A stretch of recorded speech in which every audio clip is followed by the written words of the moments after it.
It's been reported recently that Scientology has stopped disconnection as a policy. As a matter of fact, they've dealt with people and said that, oh, we don't do disconnection anymore. But we're here to tell you that that is not true. We have a returning guest who's been on our show several times. And because of his attachment to our channel and doing shows, his family has disconnected from him who are still in Scientology. And we're going to let him tell his story about this. Stay tuned.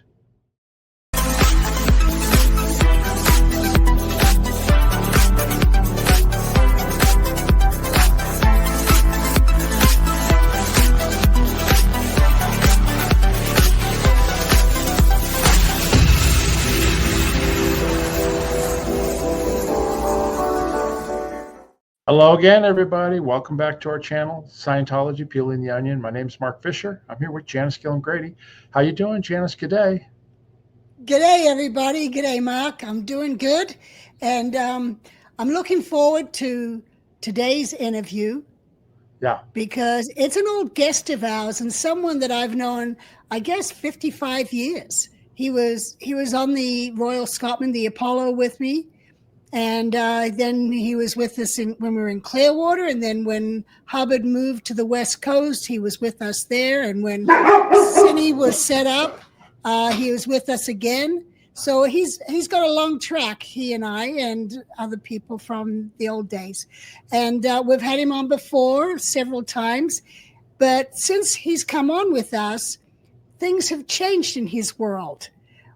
So we're going to go into the subject of disconnection, of people who were in Scientology and were believers in it and felt it worked and wanted to support it. And then they run into disconnection. So we're going to cover that with Stuart Moreau. Welcome back, Stu. How you doing? Aloha. Hey, guys. Hi, guys. Aloha. Yep, you're in the right place for the aloha spirit over here. Yeah, tell everybody where you're broadcasting from. Tell everybody where you're broadcasting. Yeah, I'm still stuck in Maui. What can I say? Oh, such a hard life. Well, it actually, I've been helping my brother's family build a little addition for his daughter. Housing over here is it's unbelievable. I could go on and on. Well, aren't they where it all got wiped out in Maui? Well, one of my relatives that I'm going to help, his son, wife, and they have two little kids still, 10 and 6, got burned out in the fires. It was over in Lahaina. Year and a half. Yeah. And they've been working to rebuild their mother's house where they were staying, and then they're getting a place too. And I'm kind of helping them with all that. But we built an addition to where I'm staying right now, a little, they call it an ohana, a little place, family place kind of thing. Like we'd call it a mother-in-law apartment in the mainland or something, Yeah. Anyway, yeah. Could put a picture up. Well, good. That's I good. could put a picture of it up if you like. No, that's okay. Anyway, well, welcome back, Janice. And go ahead. You want to get the story started? Yeah. So, Stu, when I met up with you, you were still in good standing with Scientology. And this was 2-3 years ago when Cheryl and I went to Florida and we stayed with you. And everything was good. I think that was after in October 2022 is when I went to the reunion. Oh, right, at my house. Yeah, we had the reunion at my house. Yeah, and I'm pretty sure that unfortunately Scientology is still kind of fighting a war that doesn't really exist, which is you aren't after Scientology, Mark's not after Scientology, I'm not after Scientology. I'm just living my life. I did a lot of good stuff personally in Scientology. I helped them, and I got a lot of benefit out of it. And but I kind of moved on. I wanted to do the family thing. It didn't work in where I was at the land base in Gilham, the WHQ, and that was one of my motivators for leaving. Is I wanted to have a family. I was 32 and I figured, or maybe 31 at the time. And it was just time. I'd been in the Sea Org for 10 or 12 years or something like that. And anyway, so I decided I was going to leave, but I didn't. Then it was pretty easy, just route it out, which I've kind of covered before. But that was 40 years ago, over 40 years ago. And since then, my reason for not getting back involved was probably partly the freeloader thing. I'm thinking, well, why should I pay when I did so much contribution? But also, I got a lot of training and growth from Scientology. And, I went in when I was like 18 or 19 and left the Sea Org when I was like 31, at the beginning of 82. And I figured, with all that, if I can't make it out here, and survive and do well with what I got, which was, I went to OT7 and I did a lot of training, and, I worked directly with Hubbard for a while. And if I can't make it, I mean, what good is this stuff, right? So it's kind of a proof of product, does this stuff work or not? And I did well, The family thing, which was my main focus, I wanted to create a situation where I had a really nice family, a big family. We had get-togethers, and I thought that was like an ideal family kind of thing. Right. And Joan became, she was artistic and stuff. We went to Alaska, and then we went to Connecticut, where her folks were. And she got kind of involved in her old scene, and also I wasn't interested in getting back involved with Scientology, but she was, and had a friend who was working at the Scientology Oregon, New Haven. And so she got more involved, and then more disconnected from me and wanted to get a divorce. And I was kind of feeling my oats, and I was making a lot of money and stuff, and I didn't really worry too much about it. It wasn't pleasant. And then, so we split up. I mean, it was getting unpleasant to be married kind of thing. Yeah. Right. And that was our wedding on the ship. It was a pretty spectacular wedding. We had that in an earlier episode. Yeah, with the swords, and you walking down through the swords. Yeah, and your mom was the minister. The minister, yeah. Yeah, that was pretty special. I've been kind of blessed with my connections and all along. Yeah, there's a pretty hot picture of Joan there. And I don't know, just a regular picture of young Stu. Yeah. I was on the ship, Yeah, that's how you looked when I knew you in the early days. Yeah. So anyway, I met a new woman, and then, okay, let's just mostly focus on the original marriage, because both of those boys, I moved to Florida, but I stayed in touch with that family and started another family for another. Did you have kids with Joan? Did you have two kids? That was Brandon. Okay. And Nicholas. Okay. And they were 2 years apart. And Brandon is currently in, or last I checked a year ago, in the Sea Org in LA at the bookstore.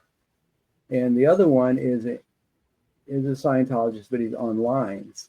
And he had been paying for his OT stuff. And I didn't tell him I was involved with you guys. I might have mentioned that I might see you guys or something like that. But he didn't really know anything about that. And now both your boys with Joni were raised as Scientologists, and the other two boys were not. Is that correct? Actually, I don't think raised as Scientologists is exactly accurate, because I wasn't involved. I would go down and see him and stuff like that. But Joan was kind of very close friends with the guy running the org there, and so she was getting more involved. But she didn't push it on the boys. Okay. Nick just kind of osmosed into it. He saw some logic in it. That's Nick there. He's the younger one, and he's a blacksmith now in upstate New York. And the other one, Brandon, believe it or not, he read Battlefield Earth and got excited about Scientology from that, which I found Battlefield Earth unreadable. I like a lot of LRH's writing, but that one was just too tough for me. Yeah. But he liked it, and it clicked with him, and he got involved because of that. And both of them are very active in Scientology. So I had to keep myself. This is Nick here, right? This is Nick. Yeah, he's got a degree in environmental relations from the University of Edinburgh over in Scotland. He went to college in Canada, and then he went to Edinburgh because they offered an accelerated master's degree. Master's. And then he came back and he got a job at Parks and Rec in Brooklyn, New York. And he said it was just like the sitcom. Just like the TV show? He said working at that place was, everybody was just walking around in circles. Nobody ever got anything done. And it was just, and he's a very productive guy, so it was driving him crazy. But he had a background in metalworking. He had learned how to be a blacksmith over there. And his grandfather on Jones' side they had a metal shop for years, going back to, his grandfather started a welding shop in before World War II, and then he became a welding, and they started a school for welders because there was a big need for them in World War II. And I guess he made a lot of money that, and that a big place in Connecticut. And he had a kind of an ideal, that side of the family was, I thought, pretty ideal with Joan. They had a big family, they had big get-togethers, and I kind of like that family thing. As you recall, my family was not close or tight. My brothers and sisters had remained tight, but my original growing up in San Francisco, we kind of grew up on the rough side of the street there. But okay, so we're sort of just explaining Nick's background. Anyway, he shifted into blacksmithing full time, and he was going to craft fairs and making a lot of money doing that, enough to survive and grow his business. But the recession hit. What is a blacksmith? Is they still just shoe horses, or do they do other things? Sorry. No, that's a sort of a specialized blacksmith called a farrier, right, Jan? Farrier. Yeah, farrier. That's a specialized blacksmith. But blacksmiths make anything out of steel, or out of steel. And like he'll make fireplace pokers and decorative stuff, and people like to buy it. The big season is Christmas, holiday season. They get a ton of orders and they fill them, and the rest of the year is steady. But he used to do the craft fairs, and he shifted to an online presence. Somebody helped him make a really good website. I think you have a copy of that. I sent it to you. But he was moving from, this is like all relevant because he was moving his shop from Maine, where he was renting, and he bought 75 acres in upstate New York, this farm from the 1850s. It had 4 old barns from that era and a house from that era. That's Nick on the left. There's a couple of the barns. That's Nick on the left. He's a big, strong, handsome boy, and that's a couple of his friends, and that's me on the right. We're out in that would be Salem, or one of those towns near. Actually, that's not Salem. Salem's so small it doesn't even have a diner. The town where he's close to, it's really the boonies up where he is. He's near the Vermont border, about 3/4 of the way up the state. So it's pretty isolated. This is the shot towards the road, and that's my van on the right. That's one of the barns that we turned into a shop. The barn is 50 feet by 30 feet, but that was too small for his shop, so we put some additions around it. And on the farther that left is a trailer where he was going to stay in that first winter. And then in the back there is another barn and a house past there.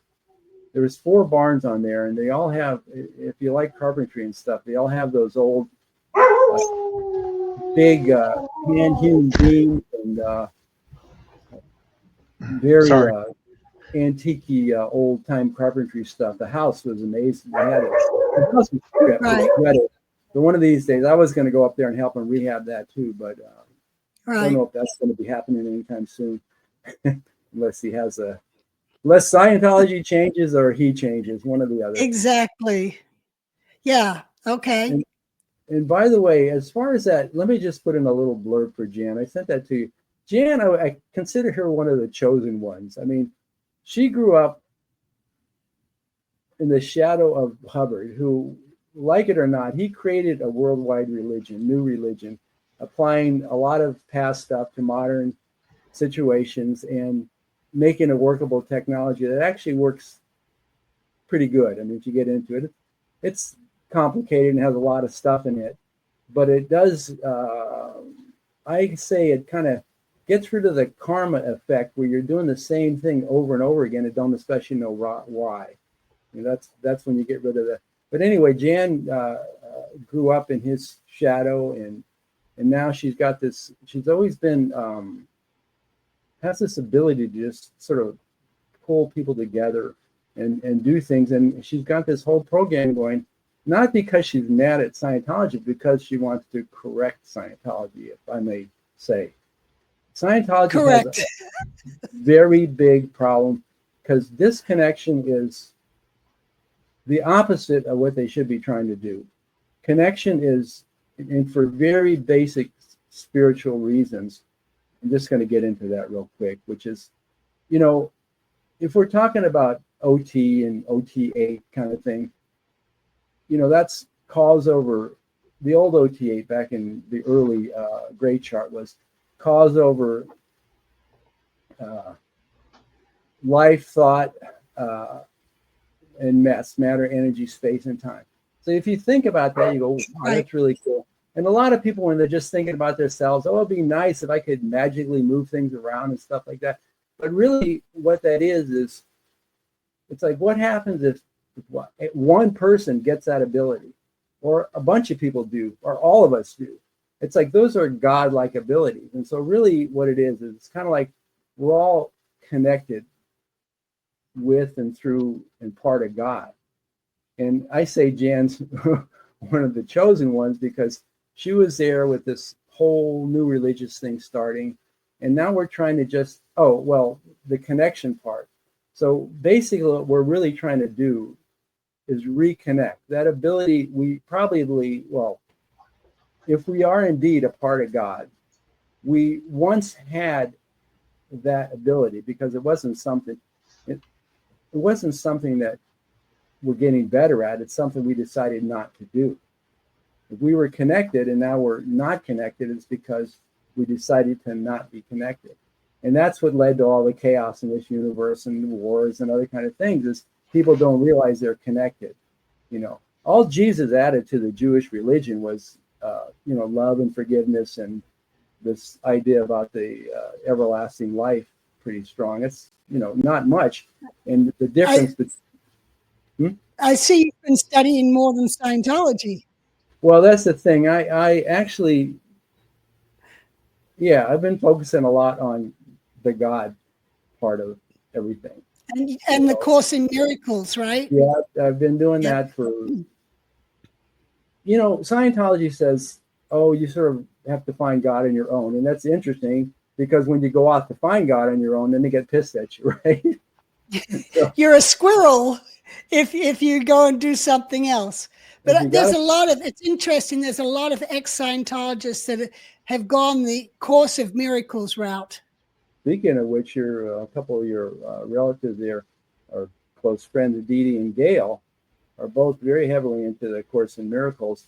And it's interesting because Dee and Gail were as pure as Scientologists could be, just like Jan, born into Scientology, and they were just, got on the ship early and worked with LRH. In fact, those two, Dee and Gail, were supposed to be running things the way I thought it was. I think before DM kind of got in there and did a little bit of third-party action, they were supposed to be the replacement for Hubbard. I mean, that was this CMO was going to replace Hubbard. And it was more like, the CMO was tough, but those guys were smart, the organization you guys were in back then. You all worked for Hubbard and stuff. But, as soon as, unfortunately with DM, he had to consolidate his power, and he had to get rid of everybody that had some power. And that's right. So let's get back to my little personal disconnect. Anyway, I hope I was clear on that. But so we're basically playing a game here that's pretending we're not this OT people. These godlike connections between all of us, which we call oneness, I guess, where we're all really connected.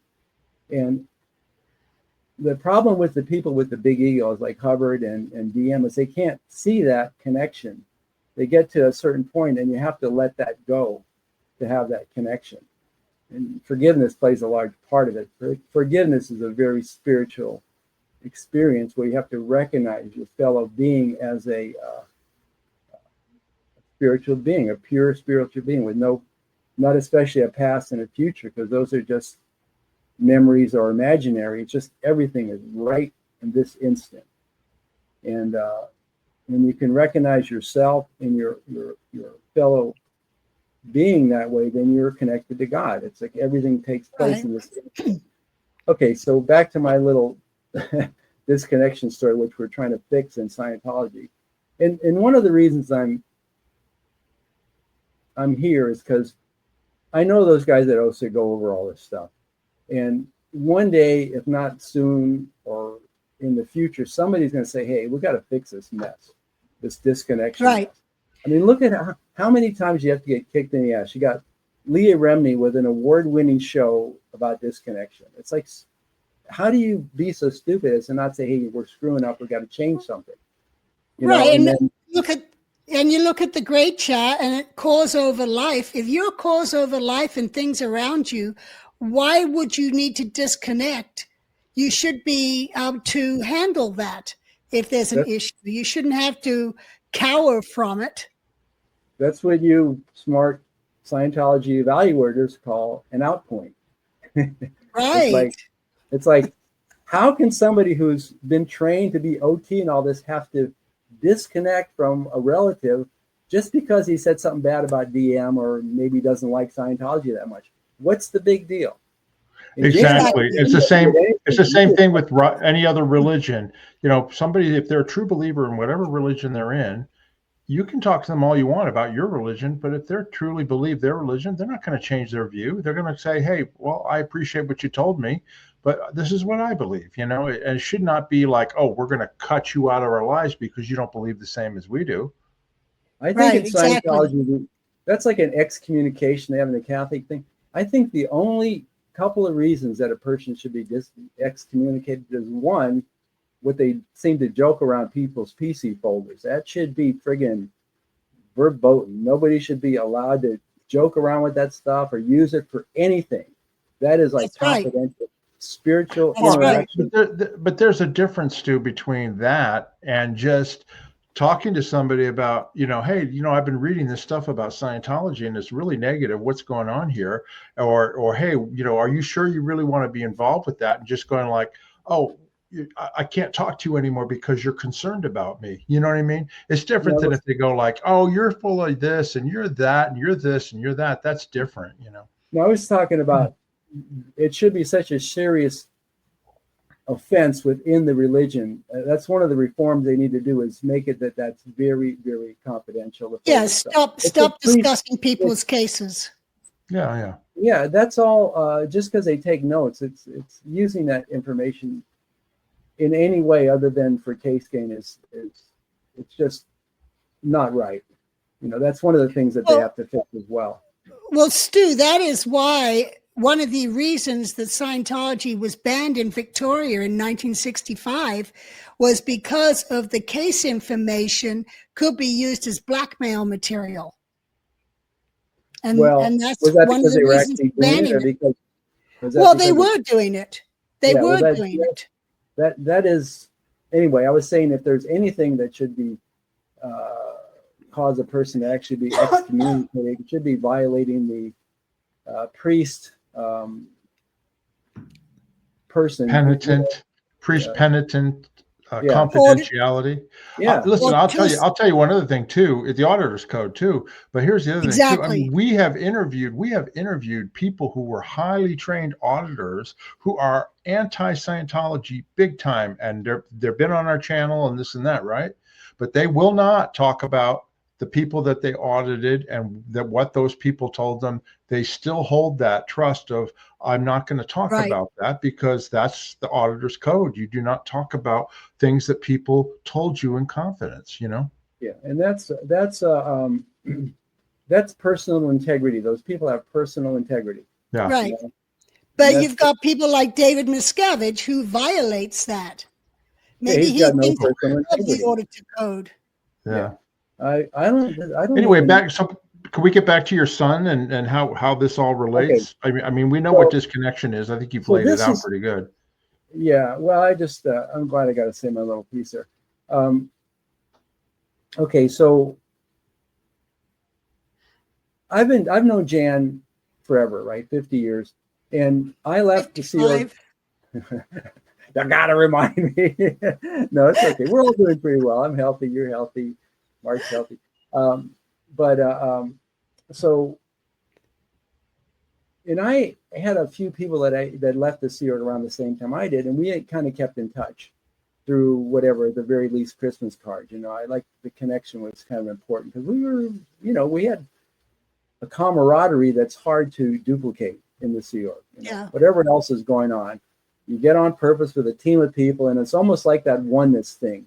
You're connecting up spiritually, and you're working on the same thing, and it's kind of. Sorry, I'm on the virtual background, so you get the funny little hand movements. But anyway, so when Jan left, somehow we got in touch. I don't know how it was exactly, but we stayed in touch. And Jan is always one of these people that does. She's organizing and is thinking of the group and connection all the time, which is a really good thing. So we stayed in touch, and then she invited me over the years to go to these get-togethers, but it's never really worked out. I had with my last wife and with Joan, it just never really timing wasn't right. But then after my last divorce in October 22. I was all of a sudden like a teenager again. No kids, no dogs, no wife, not even a house to worry about taking care of. And I was financially independent too. So I'm going, what do I want to do? Well, my purpose has always been to kind of like the save the planet kind of thing. And so in this lifetime chosen way of doing it, it was Scientology. I wanted Scientology to expand and do well, but it needs to be repaired. It needs to have some fixing done to it. So I'm thinking, well, you know what? I'm a strong, independent person. I was appointed MAA by LRH the day after I was supposed to be, the day before I was supposed to get kicked off the ship for mutiny. Yes. Just so people know, MAA is Master at Arms, which in the Right. Sea Org is the ethics officer. So they Right. work to get people's ethics in. Well, yeah, Scientology has kind of guardrails about what you can do and can't do. Like you can't smoke weed and do Scientology at the same time. So if you do Right. that, they're going to say something and say, hey, you got to get off the weed, man. And you could do Scientology and stuff like that. Or, if you're out there being, anyway, it's Right. Ethics is important function of the whole discipline thing. So what we're saying, so I known Janice a long time, and we stayed in touch. And I finally got to. She was putting these get-togethers, these reunions, once or twice a year, and she'd always send me an invite, and I'd make some excuse why I couldn't come. And even when she had one in Florida, I didn't make that one. And then finally, I said, "Well, you know what? I want to go." And but I had I was still a little worried about it. It's edgy. I was going, well, it's going to really put me out with Scientology, which maybe cause problems with my son and stuff. But I said, well, you know what? It's more important for me to have integrity to myself, which is I know I can do this, and I'm going to be positive because I'm not an anti-Scientology person. I'm just not promoting it right now. I'm not doing it. I'm not spending my money on it or my time on it because I learned a lot from it. So I say, okay, and I go to visit Jan in October of 22. We had a get together, and it was really nice. I'm sorry I missed the early ones. I missed Bob Young and a few other people, right? And so it was pretty good. But I know then I'm on the OSA radar because we got pictures. If they don't have spies there, at least they got pictures online and stuff like that. So in January, I participated. Oh, wait a minute. It kind of surprised me when Stu's at my house and he's sitting at the breakfast table and the phone rings. Oh, and yeah. who was on the phone? It was Fred Harris. Yeah, and everybody's kind of like, uh-oh, is Stu a spy or what's going on here? Kind of thing. And Fred Harris, I've known Fred since the early 70s. When he was in tours in charge of Canada, they used to call him Telefred because he was always on the telephone. But he was one of the main reggers, and later on he was at Author Services, and then they returned him back to Flag, where he's a reg, right, Stu? He's a reg, but he's also kind of like, I call him kind of like an ambassador. He's very smart. He's very highly trained. And, you know, he worked closely with LRH, at least on the ESTO Establishment Officer series that he wrote. Right. And Fred goes and does events around the country. I don't know exactly what.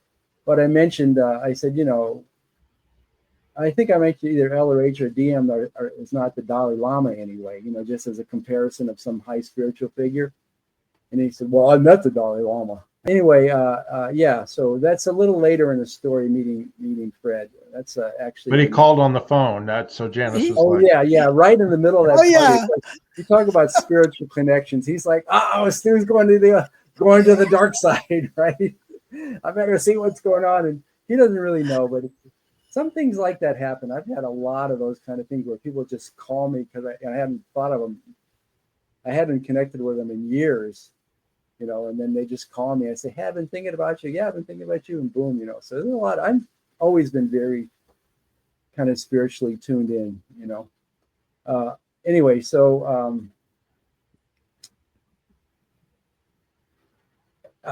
You came to the reunion after the reunion. After the party with Jan, that was in October, and then I in January 23, I went. My son was the other son, Brandon, who's also in Scientology. He is the in the Sea Org, but he's working at LA Org as the bookstore officer. So he's going to get married on January 1st. So I just shoot out there, you know. And I arrived in LA on January 31st. I hadn't been there forever. And I got to rent a car and drive on the freeway at night. I'm thinking, oh man, this is going to be a nightmare. But actually it was really good and easy and everything. And I might have arrived a day early, but either way, on the 31st, I hooked up with Janet Thompson. And you wanted to mention her because she, do we have a second for a quick aside with her, or is it not? Yeah, there's Janet. When she was on the ship, I actually met Janet when I was 10 or 11 years old at St. Hill, and she was like 18 years old, and she'd shown up and was at St. Hill. And because she spoke fluent Spanish, my dad hired her to tutor my brother for his high school. So I've known her since I was like 10 or 11, and then she showed up on the ship.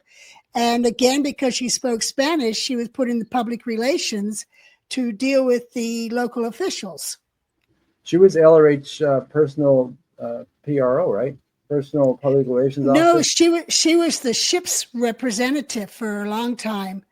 And that's how in Madeira, when we sailed into Madeira, and she was talking to the mayor of Funchal, and he was asking if we had any musicians that could put on a performance in the town square that Christmas. That's when Janet went to Hubbard and said, hey, the town mayor has asked if we've got any musicians.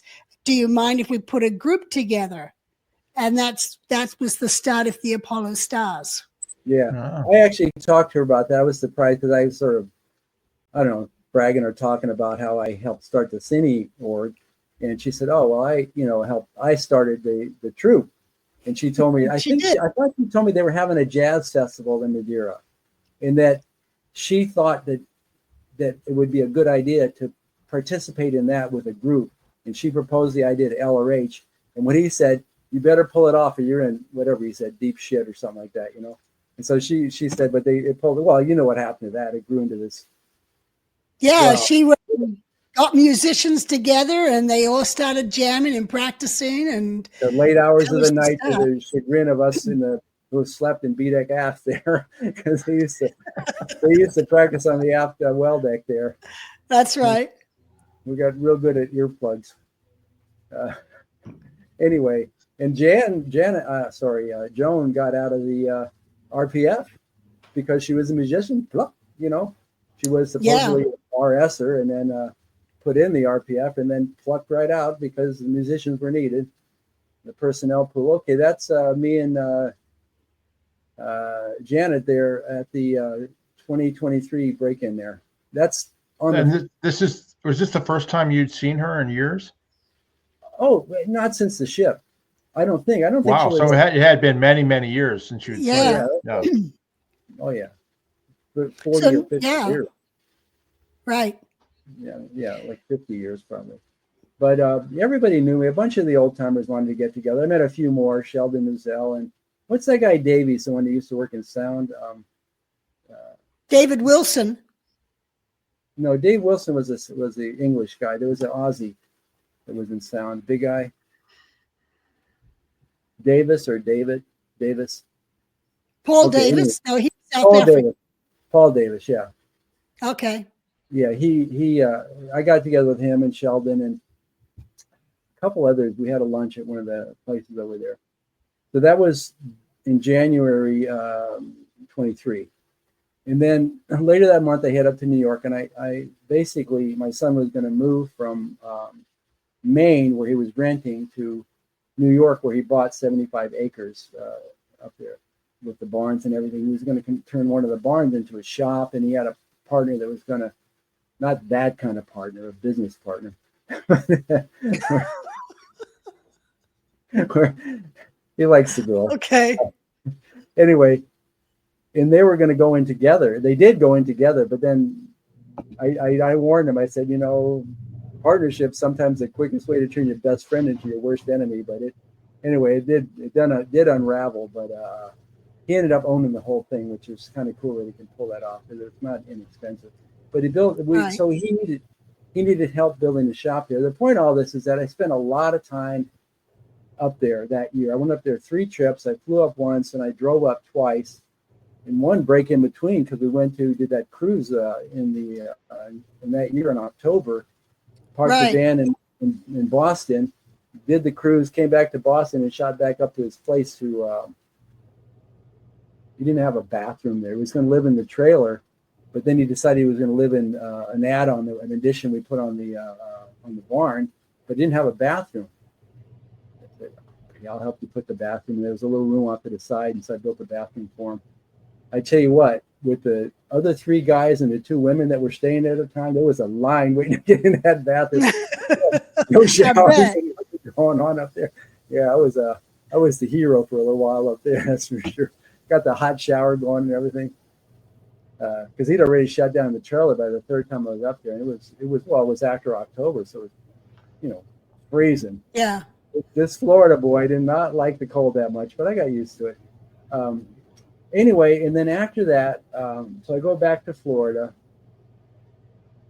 And there would have been photos of our group of 14 people on the cruise, which included you, posted all over Facebook. And I know OSA looks at my Facebook, and they also follow Peeling the Onion channel.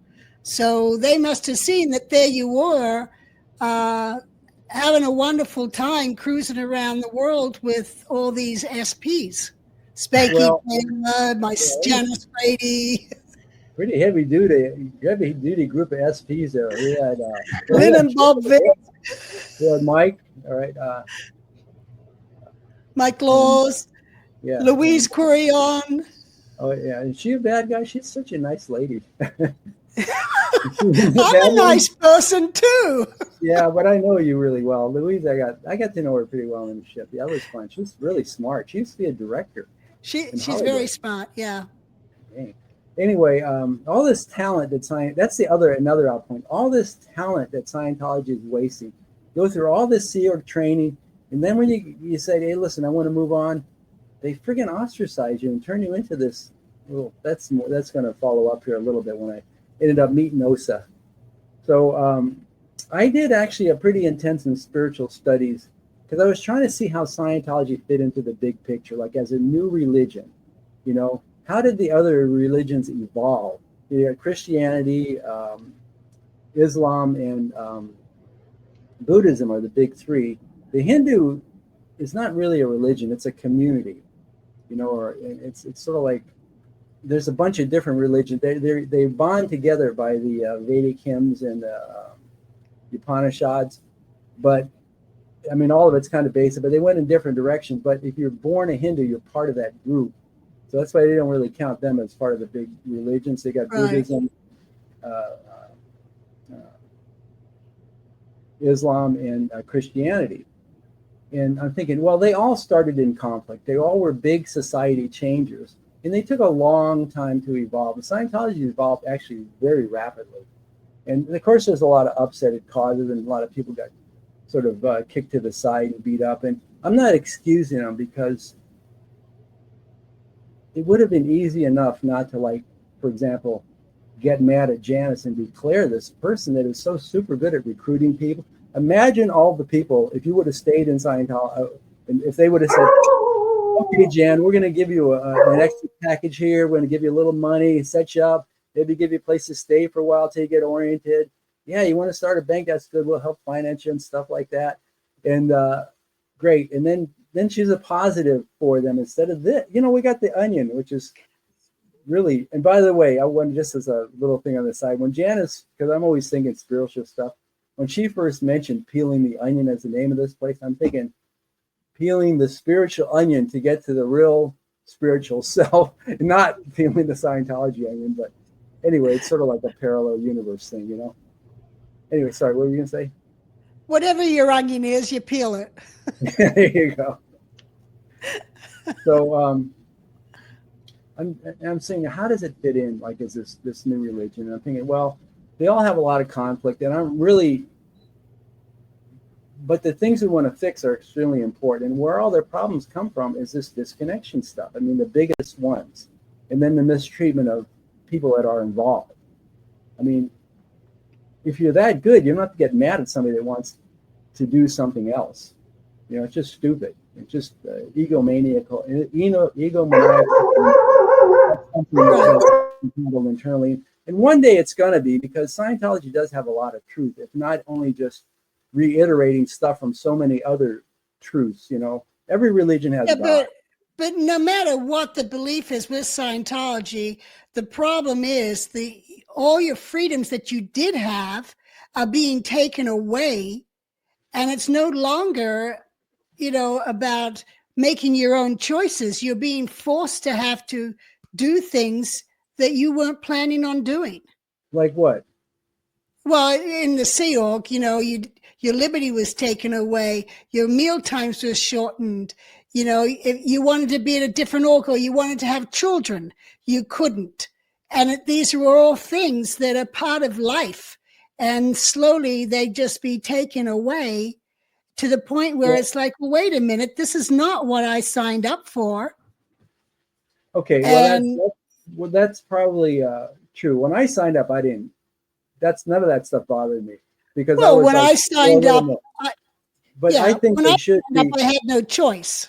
Well, right, you had no right. The people, there is a big caveat to all the stuff I say. Is the people that are born into it and have no choice, that's a whole different kettle of fish there, right, in my mind, because it's just, you know, like, it was my choice, and a lot of people choose to go on basic dissemination.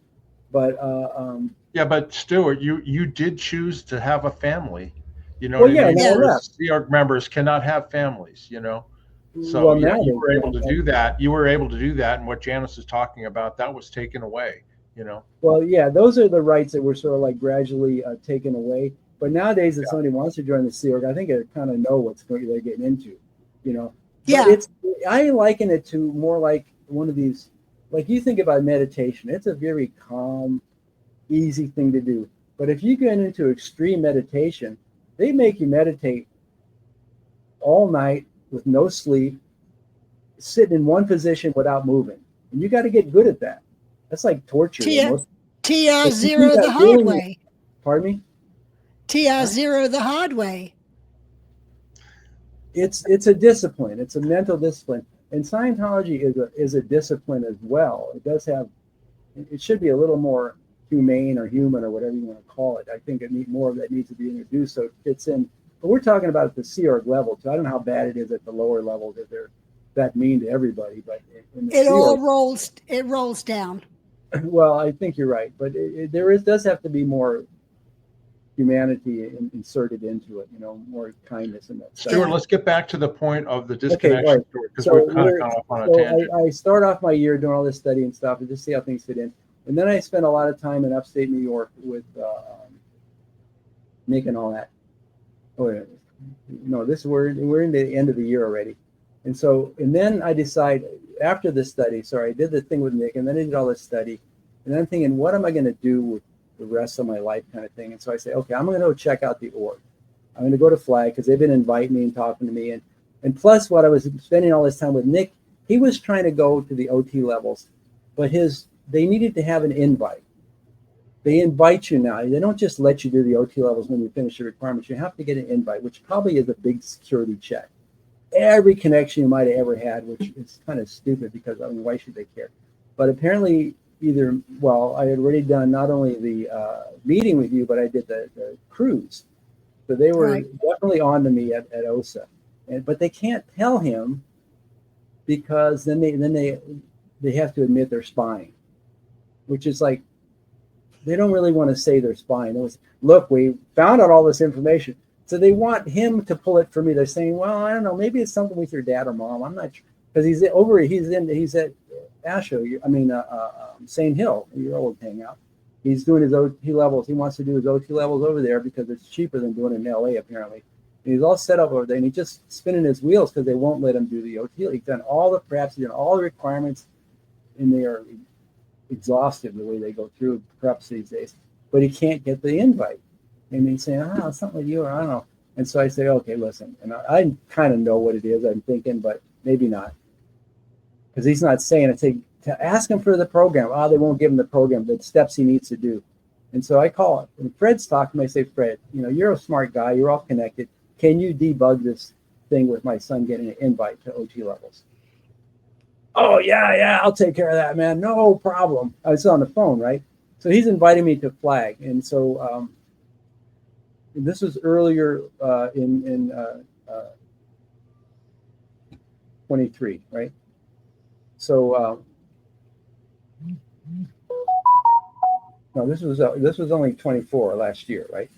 So okay.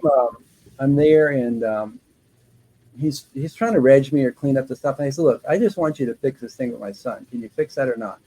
But they're smart, these guys. They deal with people all the time, and so they want to sort of get me hooked up. And I said, well, I do have this thing where I want to connect up with you guys, but I'm concerned that you guys are going to worry about it. But I'm telling you, it's going to be positive. I connected with Jan and them. I'm going to be positive for Scientology because it worked well for me. I'm just not that involved with it anymore. I'm doing other things.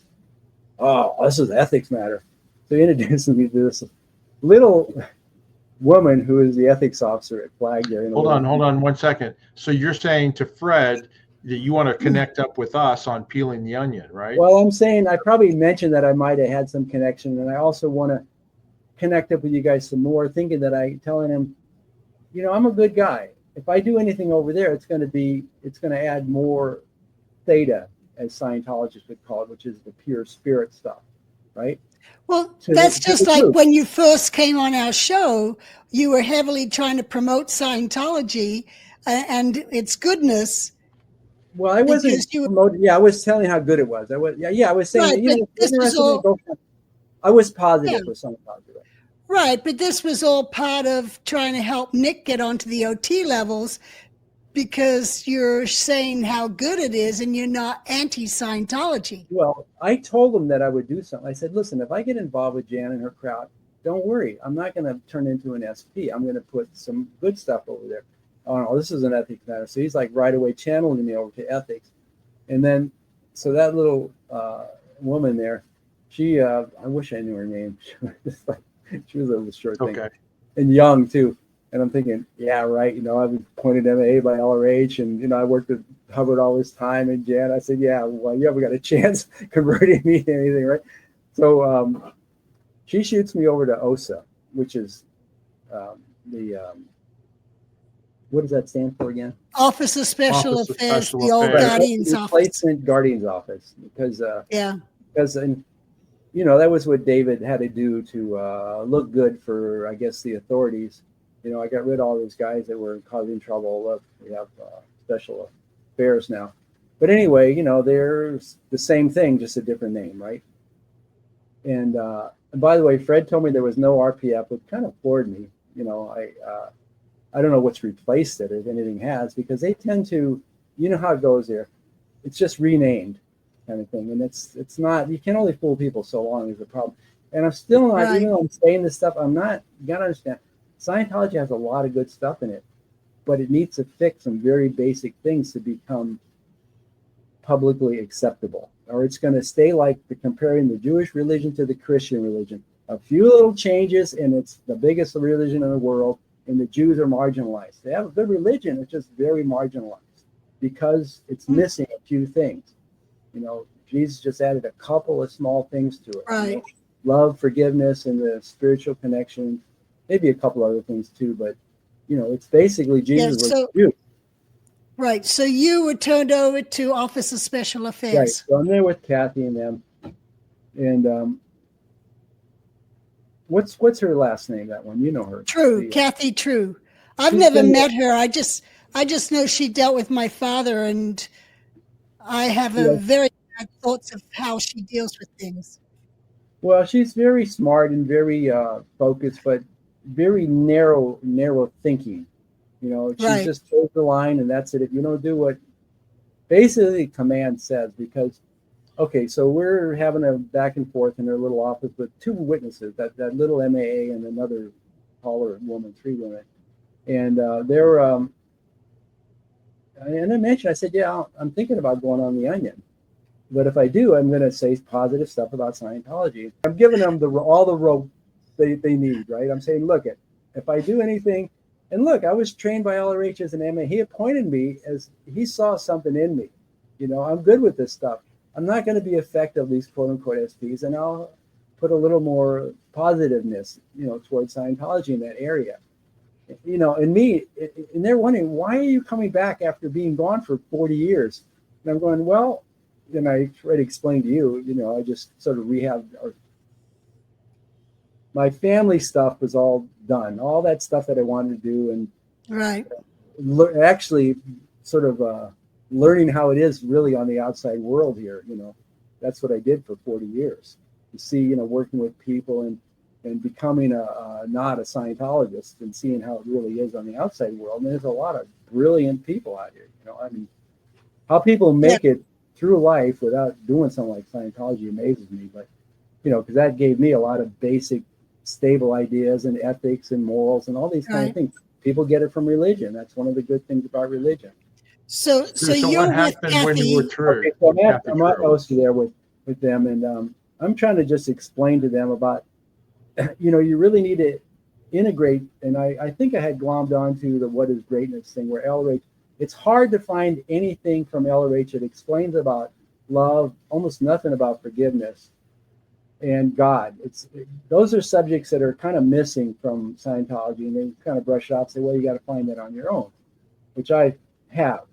And that ACAM it's just about, it's called A Course in Miracles. It is long, Right, and but- it's just about connecting with God. So anyway, Yep. so I'm trying to explain some of this, how important this connection is, which is the love is another thing. In A Course in Miracles, love is an absolute. It's not a. We get it. We get that, Stu. What happened when you went over that with Kathy True? I went over all this kind of stuff with her, and she whips out Jan's SP declare, right? And I'm thinking, My great. expressive person declare. Yeah, this was the write up after Jan left, and so she said, look, Janice is an SP, and I said, let me see that. And so I'm reading it over. I'm trying to read the bottom line. Later. 33 years later, she's still hanging on to my SP declare. That's they were ready.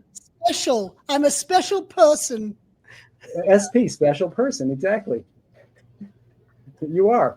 Jan is one of the chosen ones. I mean, who else has been with this person creating a whole new world of religion and grew up that way and is doing all this to fix it? All this, even if nothing else, future generations are going to have all this information to pour over and say, you know what, we really screwed up and we got to fix this. And it's easy to fix. It's not difficult at all. So what happened when they showed you Janice's Declare Okay, so what happened. I'm reading through this, and I read it over, and it's all this gobbledygook, like generalities. Oh, she did this and ruined these projects, and I'm going, and I know what she's done. She did the ship project recently, and all these kind of really great things. I'm reading through the ComEv, and I'm trying to get to something that makes any sense, and I just handed it back to her after I read it. I read it from the bottom up because I want to see what the bottom line was, and then I reread the whole thing. I handed it back to her. I said, this is a bunch of BS. She blew and somebody got pissed at her and wrote a declare, and that's all the story is. She goes, well, and there's another funny thing that happened is I was saying, look at, supposing they are SPs, they all got to be cleaned up. Everybody's got to, if we're clearing the planet, everybody's got to be cleared, right? Oh, well, we'll pick them up. LRH said, we'll pick them up later. And I said, well, maybe now is later. And she's going, oh, no, that's going to be another lifetime. And I said, how do you know I'm not talking to LRH? And that was kind of threw her for a loop. Going, oh, like on the spiritual plane stuff. And that kind of threw her for a loop. And I'm not making fun of these poor guys. They're trying really hard. They just need a few adjustments. And then I said, oh, and they looked at me like, oh, is this guy crazy? Or is he really talking to LRH? And so, I am spiritually connected. I have a lot of spiritual brothers or sisters or, friends kind of thing, spiritual buddies. And so I said, it's not like, and there was a chair right there. And so I sort of said, it's not like LRH is sitting right there and I have my arm around him saying, well, Ron, what do you think about this? And they went, I kind of let that go a little bit but it was kind of fun. And it's just like, okay, well, I'm sort of like out there. I'm like the, on the tarot card, you have the fool stepping off the cliff with his little Satan in the bag back there, and just going to see what happens kind of thing. And then, so in a few weeks, my son calls me up and he says, Dad, you're on the Onion. And I said, yeah. He goes, I said, look, and I knew that he had a disconnect from me to go on his OT levels and stuff. Did he know what the Onion was? I'm sure they briefed him. Somebody briefed him because it's out in the open now. They didn't tell him before because it was all by secret spying stuff. Okay. But now that just for our viewers to know, when he's talking about the Onion, he's talking about our channel, Peeling the Onion. Yeah. Well, because we had Stu on several times because at that point he started coming on and we interviewed him about the history of L. Ron Hubbard and the Sea Org and all the stuff that Stu was involved in. And we still haven't finished that, but we've done quite a few interviews with him. And all he's done is tell stories about his relationship with Hubbard and his time in Scientology. It's not like he's going like, this is evil, this is bad, this is that, Yeah, I have instead he said it's good. I have no animosity to these people. And like I said, forgiveness is really my message, And forgiveness to me is a much more deeper spiritual experience where you have to recognize the person as a pure spiritual being. And there can't be a sin with a pure spiritual being. It's like there's nothing. Because this is not. What did your son say? What did your son say after you said he called me up? And I know how it is. He's kind of new. I mean, I'm an old timer. I've been through the mill and I worked and I've done all this stuff. And I've done the OT levels. I know it's kind of exciting when you do it and stuff like that. And he, Dad, you did the Onion. And I said, look, and I just precluded the conversation by saying, look, Nick, I'm going to try and sort this stuff out into that double meaning. I'm going to try and sort out Scientology and, the whole thing. But I'm going to sort all this stuff out. Just do what you got to do, which I knew meant he had to disconnect from me. Because Kathy, one of the things she told me is, and this is the little secret story, which I got to tell you, like how it's sort of hidden now. So he had to disconnect from me so that he could then move up the bridge. And so I haven't heard from him in a year, or my son, or in the other, I don't know if it's a bonus or not, but Fred and David stopped calling me up trying to reg me and stuff too. So you basically were disconnected from your persona non grata as far as they're concerned. The word is out that Stu is in with the bad guys, and it's gone to the dark here's side. the tricky thing. they're saying they don't have declaration as a policy anymore. That's basically what it is. You had a better summary of it. What's it called? Like suppressive person declare. They're not declaring people suppressives and putting out issues on them. Disconnection as a policy has been discontinued, basically. Yeah. Right? Yeah. Okay. Right. So, right. So they don't disconnect. They don't say Stuart's an SP. He's got to disconnect. They just say, look, Dad was on the Onion. You want to go up, like, here's what the policies are about all these SP people when they're doing all this stuff. And you can't be, our policy is we don't have people, if they're connected, they don't have a policy. They make the person realize they have to, the only way they're going to go up lines or whatever they want to do in Scientology is disconnect. So that's the tricky way it's being done still, which is kind of like I was a guinea pig there. And this is a point is, a lot of our stories are going back 5, 10, 20, 30, 40, 50 years ago. But this is recent stuff. This all happened this year or last, Right. And no, it's crazy. It's really funny. I'm talking about Janice's SP declare.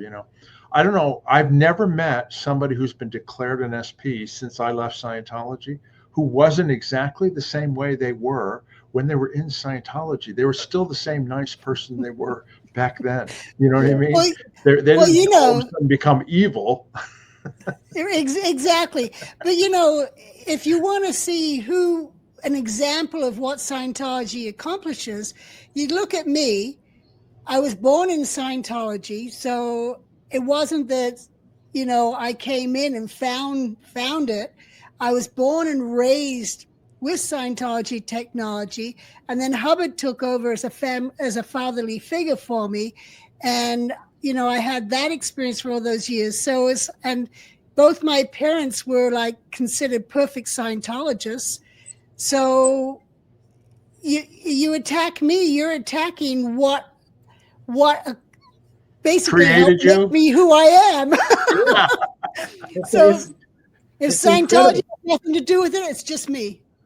Yeah, and they try and equate it like, well, deep down inside, she really was an SP all along. We just missed it somehow. Well, then you're really criticizing your own technology then, if that's the case. Exactly.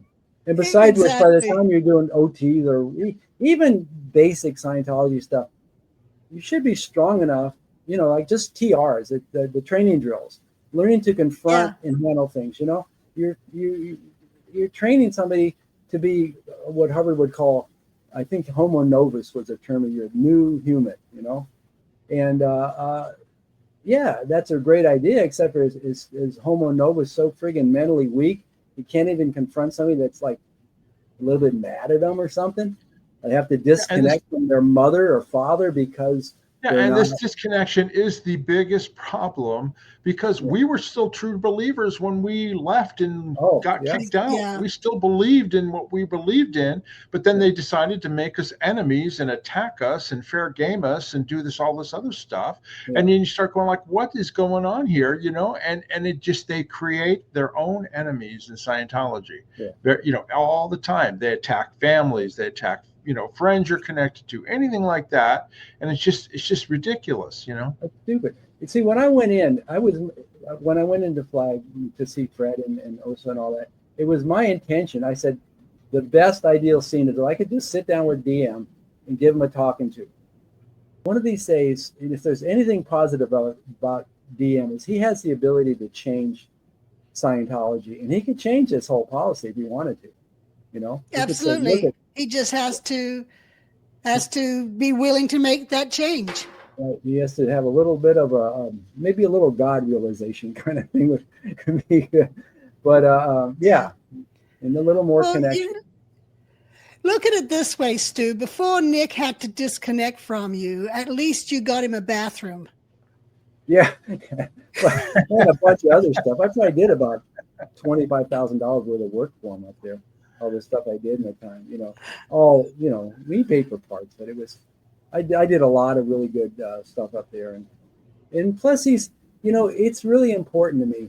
It's kind of funny because I'm disconnected from that, but I'm over here in Maui with my brother's family, and you talk about an ideal family. These guys, he's got 4 kids, and they're just like, the tightest family you could ever imagine. Everybody really cares about everybody.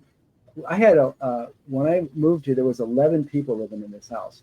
Some burned out by the fire. That little family I told you about, his son and daughter, and his wife and 2 little kids. The other daughter and her husband and son, just because that's the one we're building the little ohana for. I'm going to put the ohana up. You can have that's what they call ohana, is family in Hawaiian. That's the word for family, is ohana. And so it's really, really important. And it's like that in Asian culture too, Yeah, right. And that's exactly. See, over to the left is the ohana. It's the Hello Kitty house. Anybody that knows Hello Kitty stuff, it's got pink and black theme, and we're going to they love the Hello Kitty over here. It's kind of fun. But anyway, that's what I've been working on for a few months now. We're almost done. We're definitely ground up. Oh, good. That's my brother's house, and I'm staying there. So we have this big family, and everybody's tight, big parties. So, I more or less achieve that goal. And my guys, everybody's taken care of it. It's like 5 boys and the 1 girl's over in Liverpool. But the 5 boys are boys, and only one of them's married. He's in Scientology, so there's no chance for that big get-together family anyway. But the Lord works in mysterious ways, as they say. Yeah. So to sum it all up, basically, outside of Scientology, there's big families and reunions and happy people leading the good life and being cause over what's going on around them. Where inside they still have disconnection. And basically when a friend blows, you lost a friend. And unless you blow, you're not going to be reconnected with your friends. Yeah, and it's that whole, there is a lot of policies. I'm going over this pretty thoroughly. There's a lot of policies where LRH says disconnection is a bad thing to do. Yeah. And it just got to be real. I think they have it's very simple. Maybe they just have misunderstood words on the whole PTSSP policy. Yeah, because he's even said, we, as in Scientology, have the technology to handle, so we don't need to enforce disconnection. Yeah, and it's just a change of mind, and that's what all this stuff is. Like Scientology is a change of mind. People get involved with that, and it completely, fundamentally changes them. And that's not always a bad thing if you're in a positive direction. ACIM was a big mover for me. It was like, whoa, this is what I've been kind of wanting to study as the next level, kind of just about God. And if they applied their own technology on communication, you wouldn't have, and people wrote letters or made a phone call or whatever, wouldn't have the antagonism coming from the outside world, because they would receive letters and news, and they'd be in communication rather than everything's a mystery. And Lee Remney never would have happened. Rinder wouldn't have happened. Rathburn wouldn't have happened. You wouldn't have happened. Mark wouldn't have happened. And all these waste of, it's like, make things inclusive. What does it take to penetrate that? What they like is the unreasonableness. Reasonable is accepting something other than what your super intention says you should do. And so you're being reasonable. Right. Well, it's not. It's just stupid sometimes. It's just stupid, and that's all that's going on. It's an error. It's a mistake that just needs to be corrected. That's all it is. Yeah, but it's a serious error too, because there are a lot of families that are really hurt by it. You know what I mean? Yeah, they're torn up. Who were never part of Scientology, and they basically have no connection, and they have no understanding as to what went on. Anyway, Stu, we want to thank you for being here. Anyway, please subscribe to our channel. Hit that like button. Rock slam the like button, like Janice likes to say. Leave any comments or questions down below. We answer them all. We really appreciate y'all watching. And also, if you'd like to support the channel, buy us a coffee. There's a link in the description. You know how to do that. We appreciate any support. Anyway, Stu, thank you for being here, and we're going to have you back soon to finish our discussion on the creation of L. Ron Hubbard's Cine organization and Gilman Hot Springs, all that sort of stuff. Yeah. Yeah. All right. Okay. Well, thanks, guys. I'll see Thanks, you. Stu. Bye, Until everyone. next Thanks. time, everybody. Aloha. Hold on a second. I'm not ready there. Aloha. Until next time, everybody. Bye-bye. We'll see you later.